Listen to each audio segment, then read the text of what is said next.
Back in the Toronto Sun newsroom, I'm Kurt Larson. He's Lance Hornby, Toronto Sun Maple Leafs columnist. Lance, the Leafs had an injury scare this week. How is their depth going forward? Well, you're talking about the lower body injury to James Van Riemsdyk, and it looks like he's going to be okay. However, it does raise the question, what is going to happen when Toronto inevitably runs into the injury scare that they sort of had in the last little while?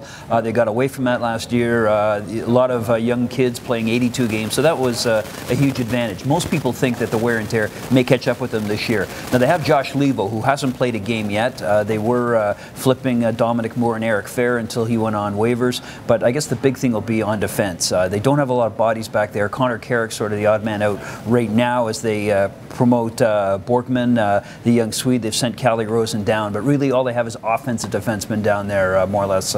Rosen, Timothy Liljegren, a couple of other guys down there. They're still lacking that big horse, and I think inevitably, if it comes to the trade deadline, that's where they're going to have to address the hole in their depth, which is on the blue line.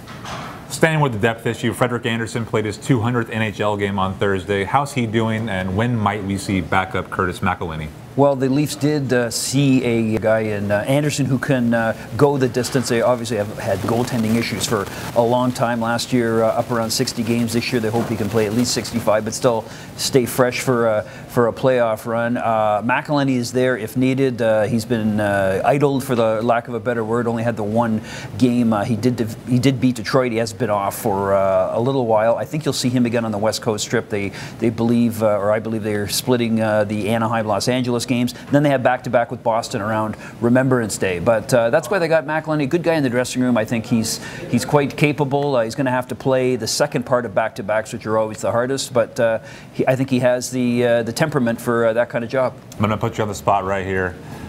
Big trip to California coming up. Western swing.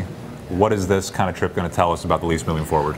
The weirdest things always happen to the Leafs in the West Coast. This is where they have injuries and strange games and that kind of thing. And they've already seen some of their Eastern Conference counterparts, such as the Canadians, go out there and get thrashed, and a couple of other teams. So it's always a big thing. The big part about this, however, the first game is in San Jose, and Patrick Marleau will be coming back to the place where he played for a couple of decades. So that's going to be very emotional for him.